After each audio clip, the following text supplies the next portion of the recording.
Good evening, everybody. Today we are going to listen from two very senior erudite scholars of Pali and Tibetan languages in the field of Buddhist studies. The main theme of today's webinar is revisiting Buddhism in the light of present pandemic COVID-19. Before starting this program, I would like to express my sincere gratitude to our General Secretary, who encouraged me to organize a webinar on Buddhist studies in the Asiatic Society from the academic section.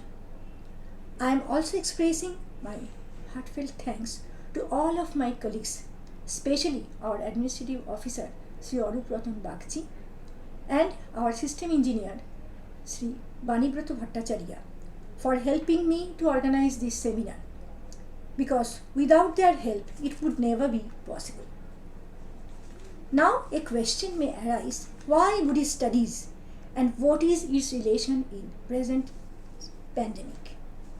The history of the Asiatic Society reflects that since its inception, the Asiatic Society is devoted to research in various fields of Buddhist studies.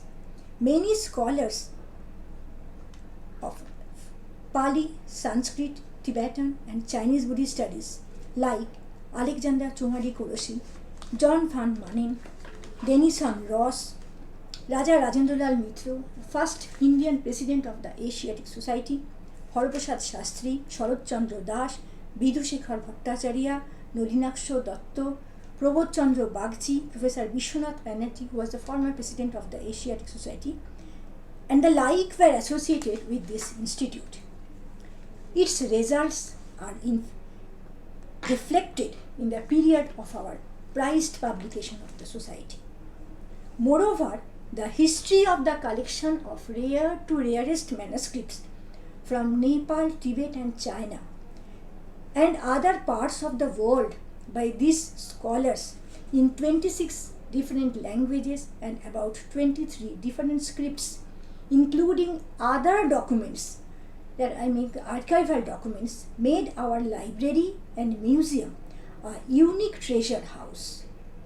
Presently, we have about 47,000 manuscripts, of which 1/3 of these collections belongs to the different branches of Buddhist studies. In this way, the Asiatic Society was converted as one of the earliest pioneer research institute of Asia on Buddhist studies especially. Therefore, it seems very pertinent to choose this subject in the present scenario. Moreover, the fact cannot be denied that the whole Buddhist canonical and non-canonical literature, including that some revolutionary statements of Buddha himself and his disciples, which appear to be still relevant and applicable in modern life and thought. And that is why we can agree that why Buddhist way of life and practice is so popular throughout the world. Hence, as a student of Pali and Tibetan studies, it became obligatory to reinterpret Buddhism from modern perspectives. Presently, when a fierce pandemic COVID-19 has endangered our existence and had forced 3/4 of the people of Earth to remain in self-isolation, it seems necessary to look back at the first treasure of language, to find out the scientific reason behind this pandemic and its recommendations about the prevention of such diseases of human beings, which can act as the pathfinder in present pandemic. Therefore, it seems very pertinent to organize a webinar on Buddhism and COVID-19. In this perspective, I, on behalf of the Asiatic Society and also from my own behalf, welcoming you all, and also today's speaker, Professor Suniti Kumar Pathak and Professor Angaraj Chaudhary, who agreed to present paper in this subject. Our first speaker is Professor Suniti Kumar Pathak. Before starting his paper, it is my duty to introduce Professor Pathak to you all. Actually, Professor Pathak needs no introduction because presently he is a well-known scholar throughout the world for his proficiency in Tibetan language and his research on Tibetan Buddhism. Professor Pathak born on 1924 at Midnapur. Now he is about 96 plus. But till today, he is so enthusiastic and energetic that one day I just requested Sir to give a talk on Buddhism in the light of COVID-19. Sir agreed.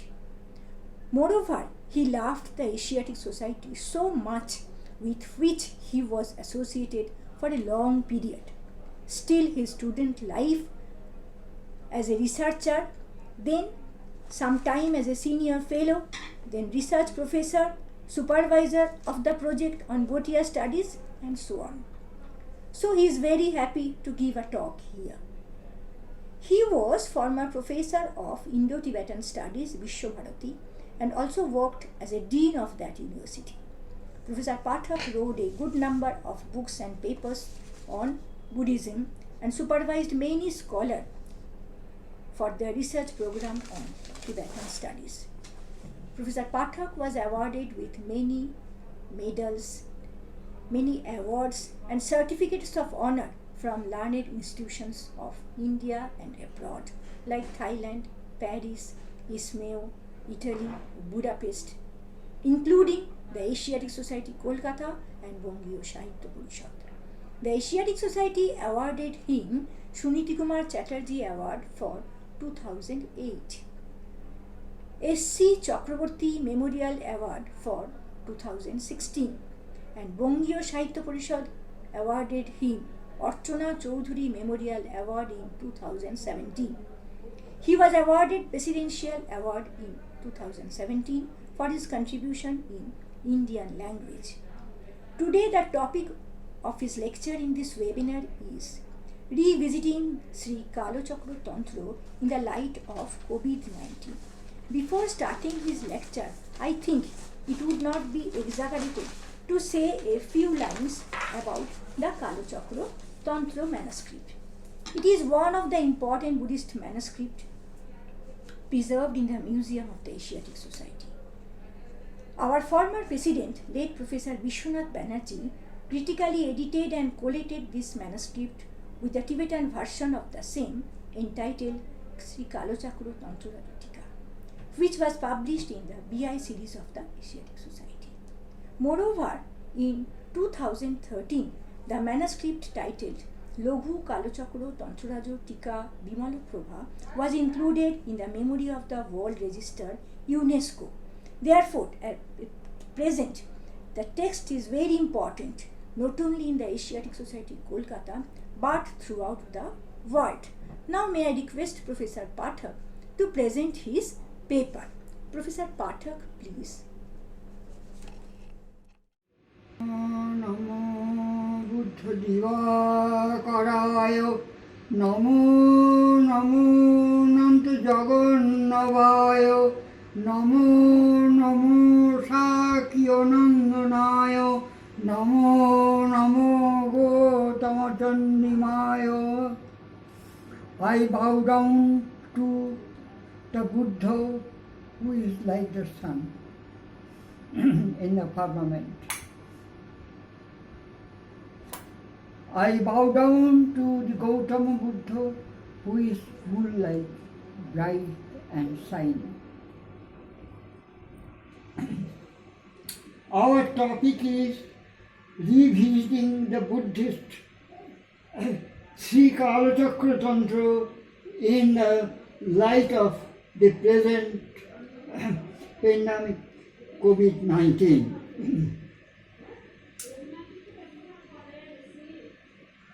Firstly, I must admit this is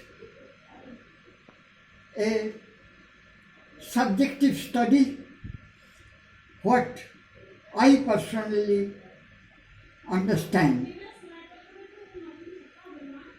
because we find so many hazards in the firmament as well as on our earth. What is the cause? That is studied here. First, I have shown that Jupiter is in the shade of like a South Indian dosa.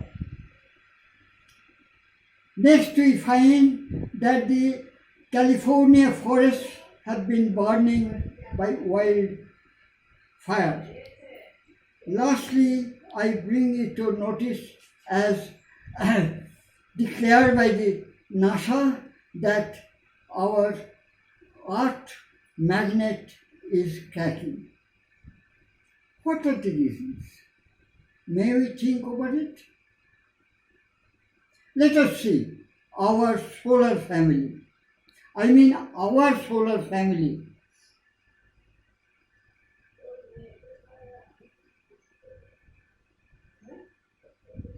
This is our picture of the stars and the planets in the firmament. These are the Rashi chakras by which we are bound for all our activities. Now I am coming to Sri Kalachakra Tantra studies in the Asiatic Society, Calcutta. It has been already discussed by the introducer of this talk. Despite that, I will only show some pictures by which you can grasp the development of our study in the Asiatic Society. Somadi Koroshi, Alexander Somadi Koroshi.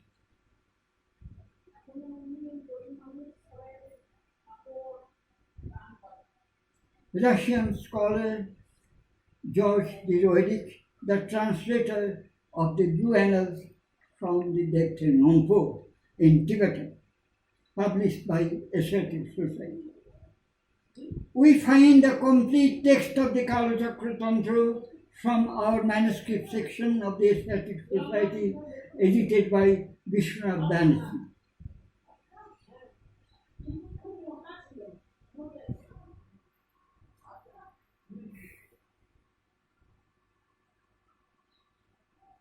Sri Kalachakra Tantra chapter divisions are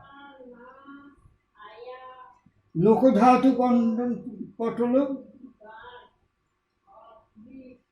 Adhyatma Patolo, and Abhisheka Patolo, and your Patolo, and your 20. So these are the chapters of the Sri Kalachakra Tantra.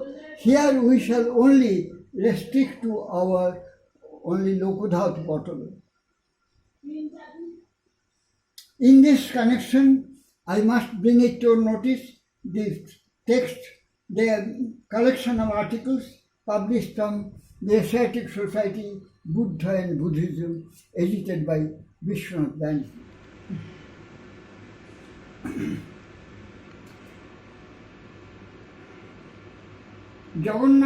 Mahamudra Jagannath Upadhyay, Pandit of the Sanskrit University, Benares, has edited the commentary of this Kalachakra Tantra named the Vimala Prabha. Please note the naming. Why it is called the Sri Laghu Kalachakra? Because in the Buddhist Tantric literature, the Manjushri Mulakalpa is the Mula text, and all the other texts, in spite of the teachings of Buddha, are recorded as the Laghu for these obvious reasons.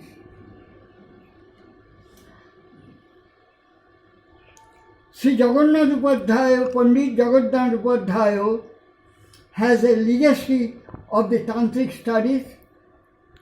He was actually initiated by Anandamayi Ma of Benares, and he was associated with the Gopinath Kaviraj, and he was also with the Brajavallabh Dwivedi. So the tantric tradition in Benares may be explicit when we see the Jagannath Upadhyay, who critically edited the commentary, which is still not discussed.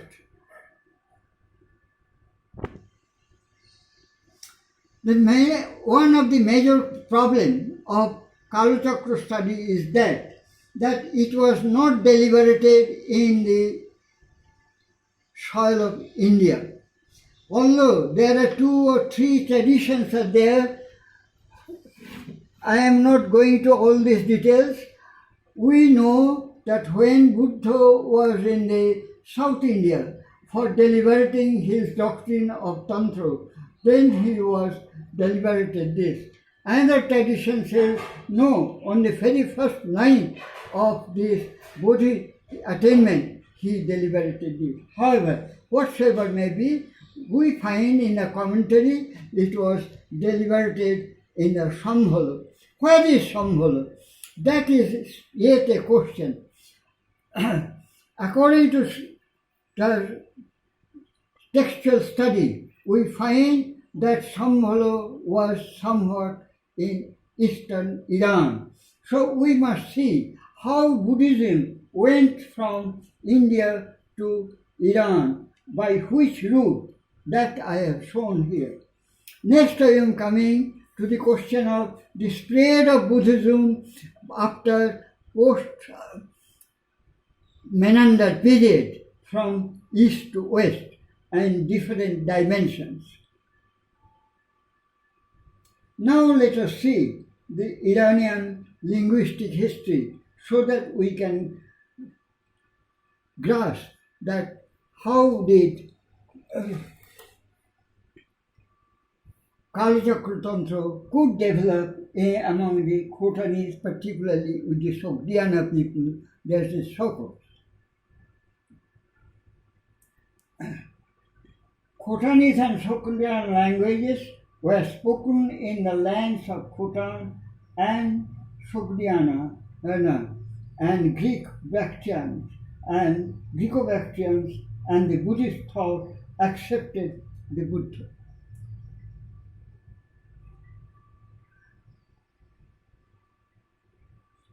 What entered through Taxila.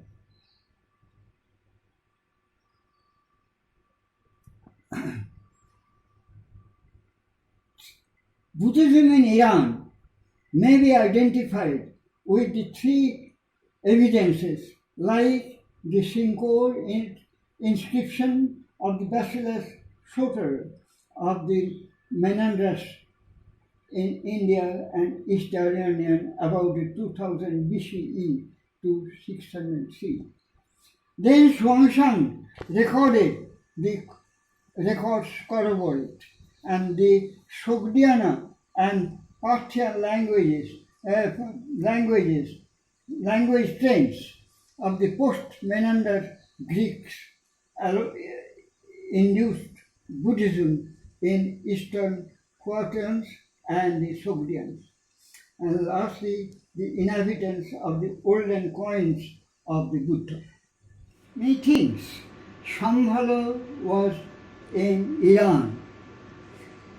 The Sita river also referring to Amunot river in East Iran.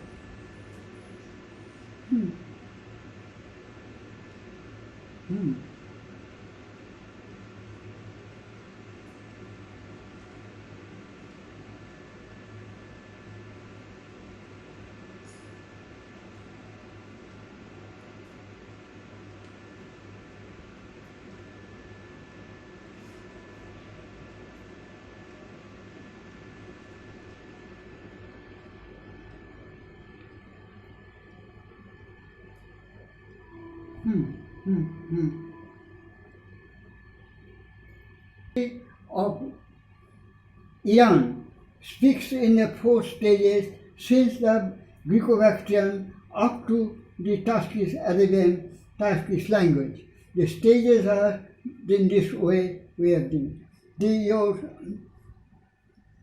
The Persian Empire has spread all over the Central Asia once a day.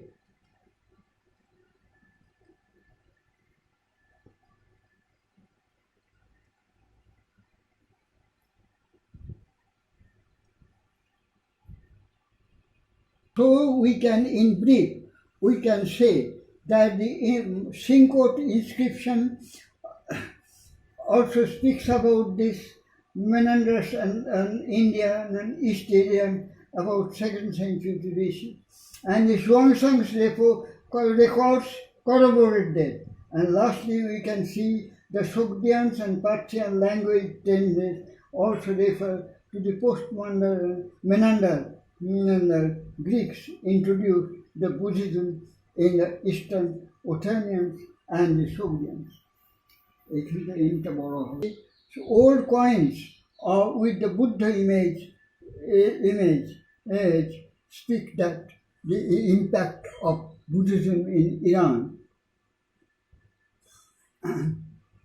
Now we are coming to the colorful picture of Bodhi Roshmi. Because what is the enlightenment of Buddha? That has been clearly shown from the vision of multicolored waves on sprouting out of the Buddha when he attained the Bodhi.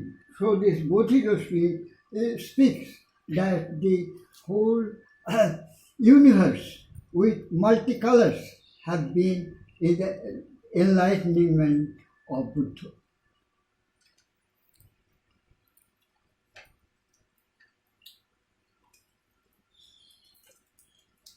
May I now enter into the Lokodhatu Mandala. Also, the spherical distance of the 4 sections, the Lokodhatu, movable and immovable beings. What are the immovable beings? Movable beings are the human ones, the animals, and the hellish and the nether worlds, and the asuras and the devas. And the immovable beings are the trees, creepers, etc. See how the whole world of beings may be sketched from the human body. Here these are the pictures will show the different organic elements or organic parts of the human body one after another to understand that this body may have this Vajrakaya as we discussed afterwards.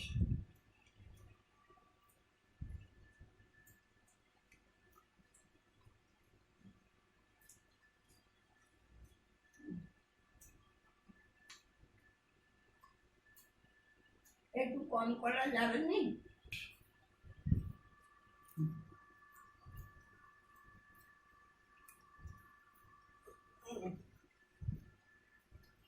Despite of our human body with multiple organs from beginning from top to toe, we find that it is impossible to make it the Vajrakaya. Vajrakaya means the thunderbolt-like body undaunted in the Lokodhatu. What is the Buddha's teaching? Saratang hikshabe charikam bahujana hitayo bahujana sukhayo lokanukampayo hitayo sukhayo deva manushana. So how can we do the welfare of others when somebody is in the netherworld or somebody in the asura or somebody is the deva? That's why we require the Vajrakaya body. Vajrakaya means undaunted thunderbolt-like body, which may enter into any sphere of the Lokodhatu with no resistance, undominated and undaunted. Next we come to not only the Vajrakaya, we are to go to the space. When we go to the space, we find the destructive elements, just like plus and minus. Rahu and others, they are the swallowing element of the whole hemisphere in the firmament. So that's why one chapter of this Lokodhatu is dealt with the Rahu. And when the Rahu has come, then automatically the Chandra will come. The Chandra, we know, in case of the eclipse, the Chandra, or in the eclipse, the sun becomes under the grip of the Rahu. So Rahu is the destructing element on the sphere. So how that can be done? That is. Then the next chapter comes, the Chandra, the Chandra, which requires the whole magnetic course or lunar magnetic turns in this. So that is the regulation of the lunar regulation. And lastly, we come to the sound, by which I am deliberating to you and I am communicating for your grasping. So these are the four important factors of the Lokodhatu, which we must go carefully in the Kalachakra Tantra. Now I am coming to thoroughly what is Vajrakaya Sangraha. Thunderbolt-like body, undaunted in Lokodhatu. As and when a Bodhisattva or Vajrasattva goes for his service to the different parts of the Lokodhatu, then he requires the thunderbolt-like. The Guja Samaj Tantra explains Tantra is the awareness of amity for all with insight prajna. Very important word is here, insight prajna. That refers to the psychic trends of the human body or animate body. Then in order to render the remedies of the suffering in the Lokodhatu, the thunderbolt body, Vajrakaya, is essential.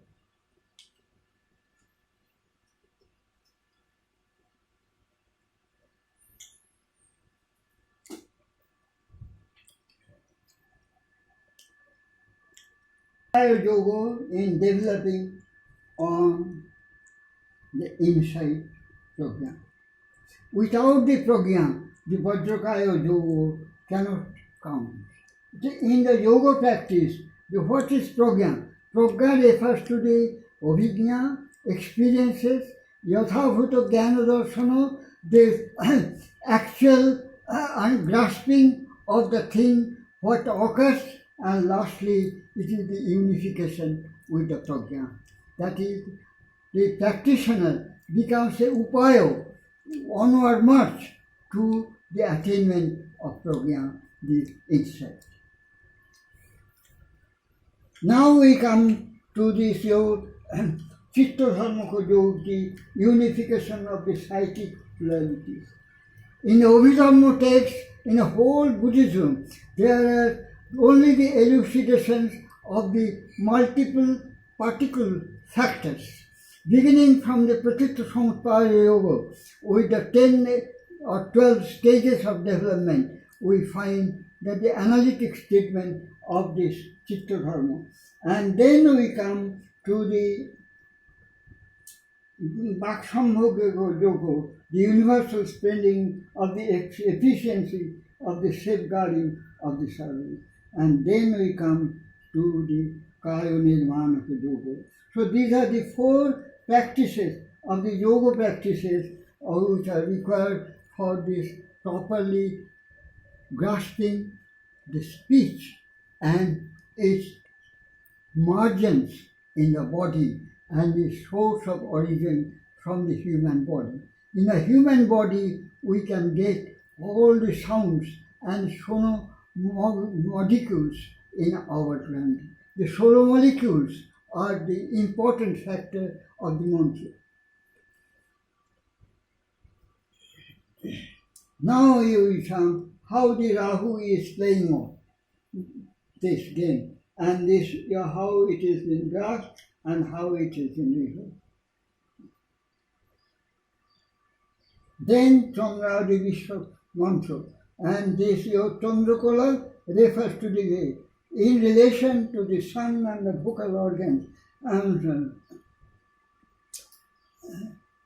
the vocal organs venture to generate the voice sounds in respect of the animate beings. Radio lengths of the sonospreading in the case of the immovable, the Lokodhatu beings, are also separately spreading in the universe. And the practitioner in the Vajrakayo, which is with the insight of the Prajna, listens to the sound spreading in radio lengths of the otherwise the Brahmashara, referring to the Vishwakarma mantra relating to the adverbs. Coming with different relation to the organic conditions. So here you see sky, air, earth, and air. So they have the relative air with the vowels of this lengthen and shorten. So these are the whole sounds we are speaking all the more from when we express myself or delineate myself before the human beings and the spiritual deities.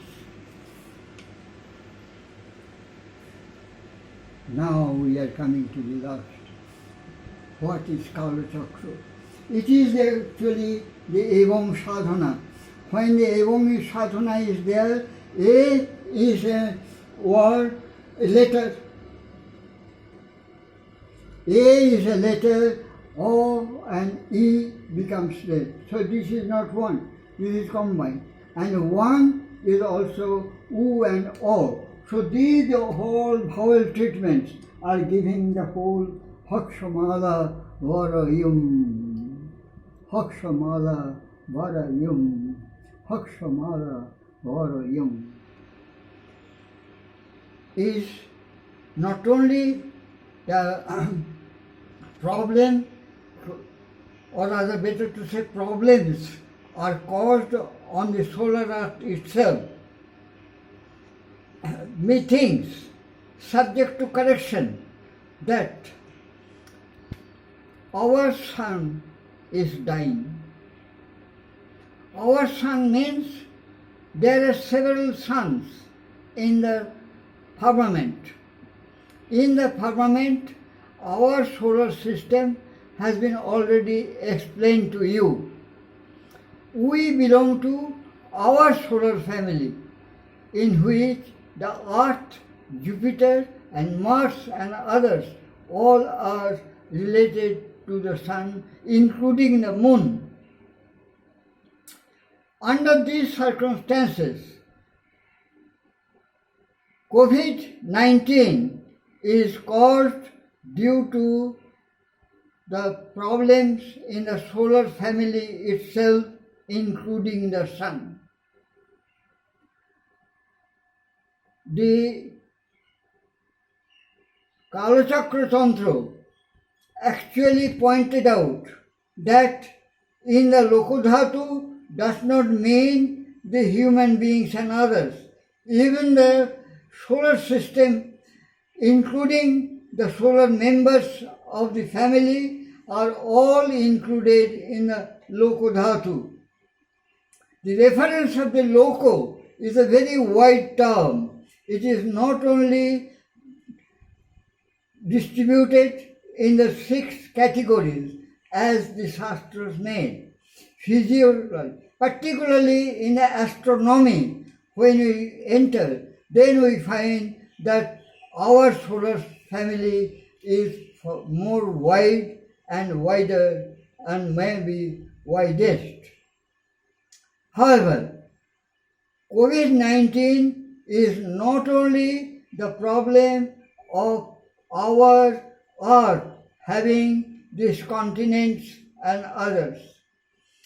Whole family range, including the firmament up to the earth downwards, belong to the effectuation of solar system problems. So I think that our COVID problem is not only the problem of ours, but it is a problem of the whole family, and we are suffering by COVID since more than 1 year or so. Recall a verse from the Mahabharata in Pali. Ye dhamma hetu pabhava tesham hetum tathagato aho tesham cho yo nirodho evam vari mahasramano. Whatever is caused our solar system under the law of cause and its effect. That effectuation has been narrated by the Tathagata. The term Tathagata is a very important term in the Buddhist thought. Tatha means similar that. Tatha plus gato is Tathagata, that which comes in the way and that goes in the same way. So the coming and going is but the relative factors. With these relative factors, Tathagata aho, Tathagata said so. Tesham chayo nirodho. When it is caused, it is definitely to be eliminated. When this elimination comes, that is the evam. Please note the word evam. Evam is caused by two vowels, mainly O plus E is equal to A. Similarly, the one is also O plus O is equal to 1. So, no actual vibration comes when you go to the evam, the unification of the whole relative universe with the particles belonging to it. Thank you, sir. Thank you, Professor Suniti Kumar Pathak. Our next speaker is Professor Angaraj Chaudhary. Now may I introduce Professor Chaudhary to you all. Professor Chaudhary was former professor of Pali and English at the University of Patna and visiting professor of Pali, Naganalanda Mahavidyalaya. After his retirement, till today, he is associated with Vipassana Research Institute, Igatpuri, Nashik. He published a good number of books and papers on different aspects of Pali Buddhism and translated and edited many original Pali text and commentary into English and Hindi. He was awarded Presidential Award for his contribution in Pali literature. The topic of his lecture in this webinar is the importance of Shati, mindfulness, and Shampogyana, the two cardinal teachings of Buddha during the corona pandemic. Professor Chaudhary, please. Respected General Secretary, the Ascetic Society of Calcutta, and learned members of the audience. Before I read my paper, I would like to thank you, Dr. Chakravarti, for inviting me to give a lecture here. I would also like to thank Bandana Mukherjee, who was the first to inform me that I would be invited to read a paper here. I also thank the members of the learned audience here. I express my grateful thanks to Professor Suniti Kumar Pathak, who may be rightly called the Buddhism Pitama among scholars.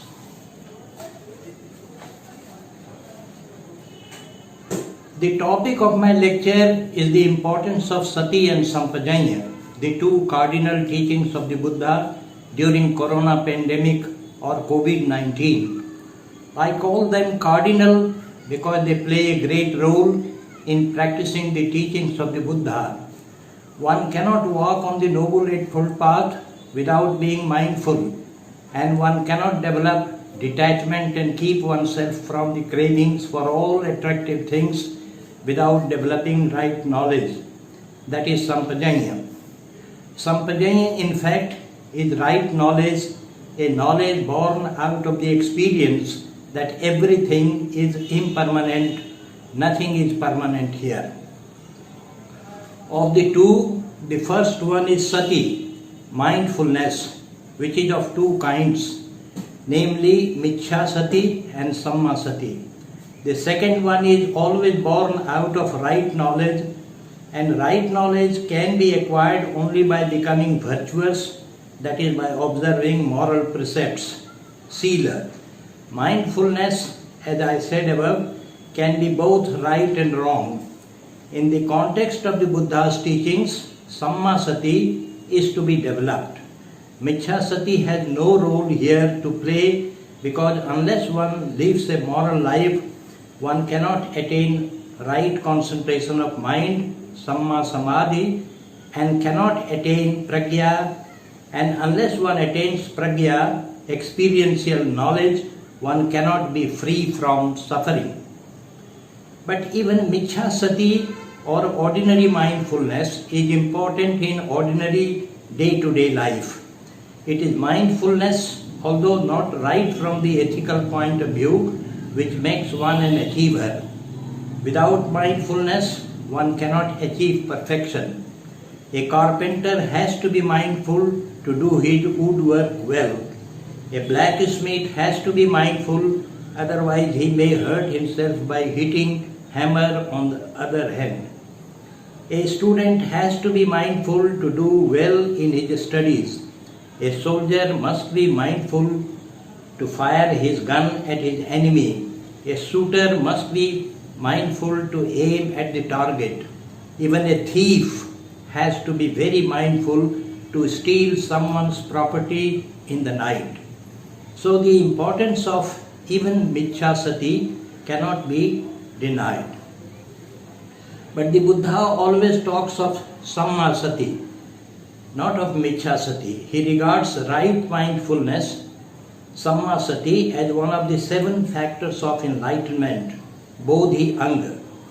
If we just see Buddha's explanation of how our mind works, how it causes our suffering, and how it liberates us, then we can see the importance of mindfulness, of course, right mindfulness. In his teachings, the Buddha has brought out the importance of sati. How sati is important can be seen from what the Buddha says about mind, how it works and how it causes suffering and how it can end our suffering, liberate us from the fetters that bind us to the wheel of birth and death. The Buddha was a great psychologist, even greater than Freud and Jung. That is why he said 2600 years ago that a great part of mind called subconscious and unconscious mind keeps on working day in and day out, and we are not aware of it. There is a dynamo working within us which is fueled by craving and which produces cravings. It's not like the dynamo we are familiar with, which is fueled by diesel or petrol and generates light. We are not aware of this part of mind. In fact, we are aware only of a very small part of mind called paritta chitta. The importance of mind is underlined by the Buddha in these words: Chittena niyati loko, chittena parikassati. It is mind which guides the world. It is mind which drags it about. And mano pubbangama dhamma mano settha manomaya manasa chepa duttena bhasati va karoti va makes clear what a great good a pure mind can do and what immense harm an impure mind can do to us. The purity and impurity of mind are respectively caused by the three unwholesome chetsikas such as lobha, dosa and moha, and the purity is caused by their opposites such as alobho, adoso and amoho. Buddha's primary concern was how suffering, the existential problem of mankind, can be solved. He considered mind to be the source of all human actions, good or bad. Mano pubbangama dhamma, mano siddha manomaya, manasa chepaduttena bhasati va karoti va, etc. A very great psychologist, even greater than Freud and Jung, the Buddha considered mind very powerful, as said above. He also understood its nature very well and said that mind is very fickle, unsteady and restless. Khandanam chapalam chittam durakham dunnivarayam. Mind is very hard to keep under control. He also saw how mind works and how an uncontrolled mind can do us great harm. A substantial part of his teaching consists of how to control this monkey mind and how to train it in such a way that it can save us well. Many people know only a small part of mind and they are aware of what it does, but they do not know that a great part of mind is unconscious and subconscious, which works ceaselessly day in and day out. This can be seen from the example of the man who in deep sleep in the night drives away mosquitoes that bite him several times but does not remember it in the morning. It proves convincingly that mind works all the time but we are not aware of it. Mind has the innate tendency to react. It likes pleasant sensations and dislikes the unpleasant ones. This has been the habit since time immemorial. The Buddha went deep into the cause of dukkha and found that cravings, unfulfilled, cause dukkha. One of the 12 links of the law of dependent origination is Vedana Pachaya Tanha. That is, sensations produce craving, and when our cravings are not fulfilled, we suffer. We want pleasant sensations to continue and unpleasant ones to discontinue, and both are craving. The Buddha knew very well that craving can hardly be fulfilled. Tanha dukkpura, and so long as desires are not fulfilled, man suffers. This is the greatest cause of dukkha.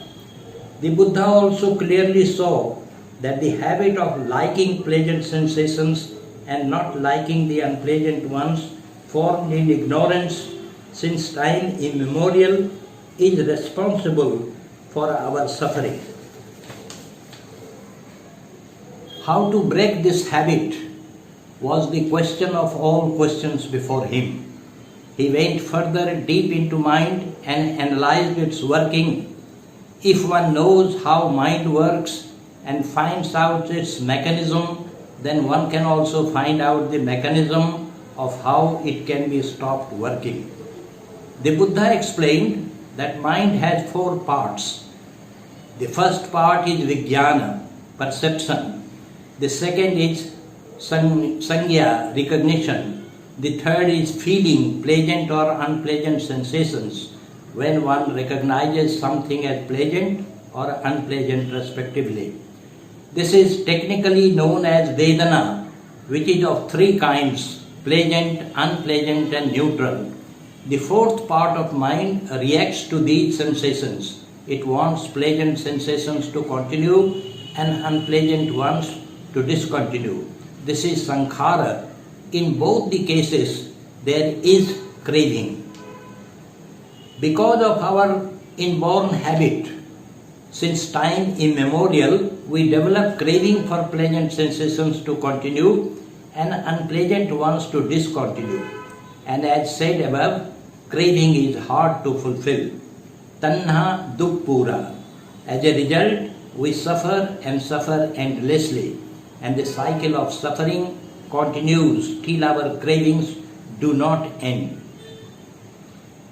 Our cravings will become upadana, and upadana will give rise to bhava, which in turn will give rise to birth and all kinds of physical and mental suffering.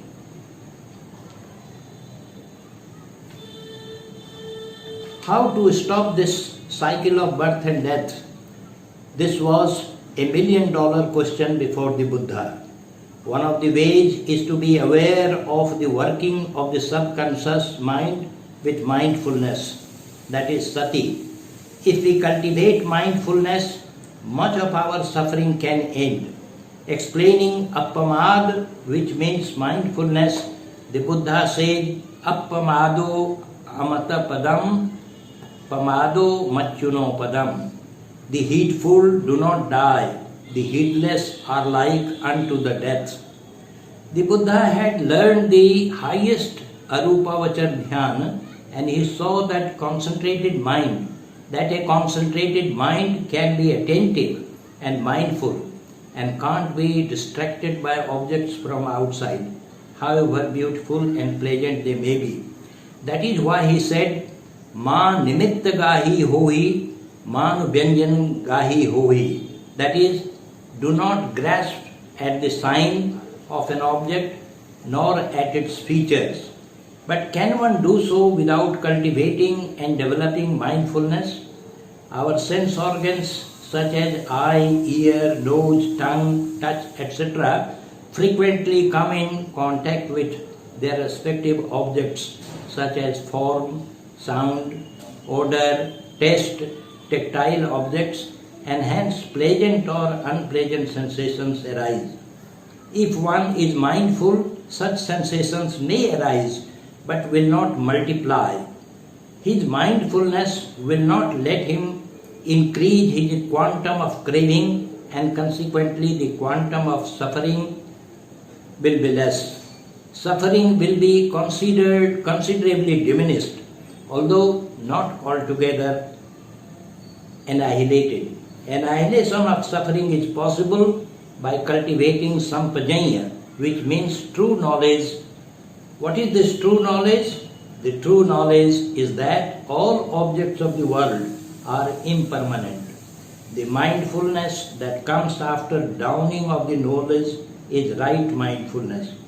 When right knowledge dawns upon one that all objects of the world, however beautiful, pleasant and sweet they may be, are impermanent, he will develop nirved, non-attachment. And instead of developing craving and aversion, he will just see them fading out and disappearing. A time will come when he will see all phenomena passing away. Seeing this, he will remain equanimous. He will not multiply his craving. Gradually, he will end his suffering.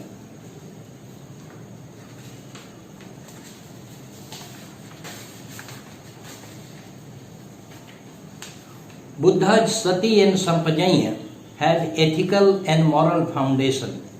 Without being virtuous, without practicing moral precepts, one's mind cannot be purified and cannot be free from defilements. Right mindfulness has a strong ethical and moral basis. The Buddha discovered the technique of vipassana, which goes a long way in developing right mindfulness and also in developing sampajanya, right knowledge. He taught anapan and vipassana. Anapan is observing the coming in and going out of the breath, which helps one become aware and mindful. If he lives in the present moment and does not think of the past and future, the two pastures of mind, and does not allow it to be distracted, he will develop mindfulness. Vipassana teaches one to observe sensations, pleasant or unpleasant, on the body that arise when any dhamma such as anger or love arises in the mind. A meditator is taught to just observe them equanimously. Vedana samosarna sabbe dhamma. Sensations are signals to show what good or bad dharma has arisen in one's mind. Sensations must be observed equanimously so that they do not multiply. Not reacting to sensations helps a great deal in not multiplying suffering. So far, I have talked about how sati and sampajanya, the two cardinal teachings of the Buddha, could be developed in order to end suffering of mankind, which is existential. Now I am going to show how mindfulness, even of a different kind, not having ethical and moral dimension, can help us a great deal in modern times when we are facing COVID pandemic. If we are aware of what we are doing at the present moment, we are being mindful. If while walking, sitting, rising and lying, we are aware of each activities, then we are mindful. The Buddha also prescribes us to be aware of all these activities in order to develop mindfulness. If we are walking, we must be aware full time that we are walking. If we are sitting, we must be aware full time that we are sitting, and so on. We must not be absent-minded. We must not do one thing and think of the other. For developing this kind of awareness, we have to come out of the groove of old habits and develop new ones of doing something mindfully and not absent-mindedly. A walker in the morning must be aware of the steps he takes. He must be aware of whether it is left step or right step. While taking breakfast, one must be aware of what out of many items he is taking. If he gets into the habit of being aware of what exactly he is doing, he is sure to develop mindfulness and awareness, which are very necessary for following the instructions issued by the WHO. It is by developing this habit and coming out of the old rut, one will be able to follow the instructions given by the WHO, which are regularly and thoroughly clean our hands with alcohol-based sanitizer or soap. Maintain 1 meter distance from others. Avoid going to crowded places. Avoid touching eyes, nose and mouth. Wash our hands after coughing and sneezing. When coughing and sneezing, cover our mouth with flexed elbow. Wear a mask when you are going out. These are some of the instructions which are prescribed to be followed by each one of us. If we follow our old habits of going out frequently, meeting people, shaking hands with them, sitting close to them, and visiting markets and malls and theatres, how can we be able to follow the instructions issued by WHO? We have to change our habits. We have to come out of our grooves for following instructions issued by WHO. Unless we come out of the rut and unless we are mindful, we will not be able to follow each instruction issued by the WHO. We have to be mindful. That is why I say that Buddha's teaching of developing sati is very relevant today. For being mindful, we may learn to make a beginning of observing our breath, which is with us all the time. If we observe its coming in and going out, which is not easy, at least we will be able to develop mindfulness of a sort, and we may be able to change our old habits of doing things and adapt ourselves to follow the instructions which can save us from being infected by coronavirus from others, and which also can save others from being infected by us. In conclusion, it can be said that the Buddha's teaching of sati is very relevant today. Any long journey begins with the first step that you take on the path. If you take up one step mindfully today, you are one step nearer the goal. If you take 2 steps mindfully tomorrow, you are 2 steps nearer the goal tomorrow. And if you take 3 steps mindfully day after tomorrow, you are 3 steps nearer to the goal. To use an archaic expression, many a little makes a mickle. Members of the audience, I know it is not easy to come out of the old habits, to come out of the old rut, but a beginning has to be made mindfully, even a small one, a modest one.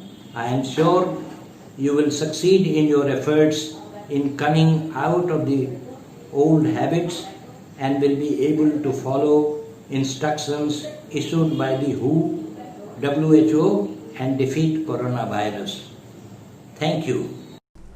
Thank you, sir. Now I would like to thank both of these 2 speakers on my own behalf and also on behalf of the council members, the members of the society, the staff members, and also on behalf of you all for presenting these 2 brilliant informative lectures. Professor Pathak, throughout his lecture, scientifically shown the reason behind the present pandemic. In his view, this COVID-19 on our solar earth is caused as our sun is dying in its orbit, as the NASA reports. Sri Kalachakra Tantra hatches what might have been deliberated by Suchandra of Shampalo in East Iran on the bank of the river by 6th century BC. This reference is available in the Sri Kalachakra Tantra Tika. In his opinion, this situation is inevitable because according to Buddha's theory of causation, the theory of relativity, which is originated, whatever is originated is liable to decay. Human being is suffering presently due to constant exploitation of nature and natural resources to meet up one's hunger, anger, limitless cravings and tanha. To get rid of this present situation, one has to know what is progya by practicing the momental mindful awareness, that is MMA. And Professor Chaudhary, it seems to me, in his lecture, brings out the importance of right mindfulness, sati, and sampagyana, that is the experimental knowledge that every object of this world is impermanent. Therefore, the right mindfulness is very important. But the importance of just developing mindfulness during the period of corona pandemic cannot be underestimated. By practicing this, one can come out of the groove of old bad habits and ill will, that is Pali akushalocitto. Being mindful means living in the present. If we could develop the habit of just remembering, that is the Sada Jagrata or Apramottata in Pali, then we could overcome our sufferings in the present pandemic situation following the guidelines of World Health Organization. Thank you again to all of you and today's speaker for your patient hearing and also your patience, your very good and brilliant presentation. Thank you.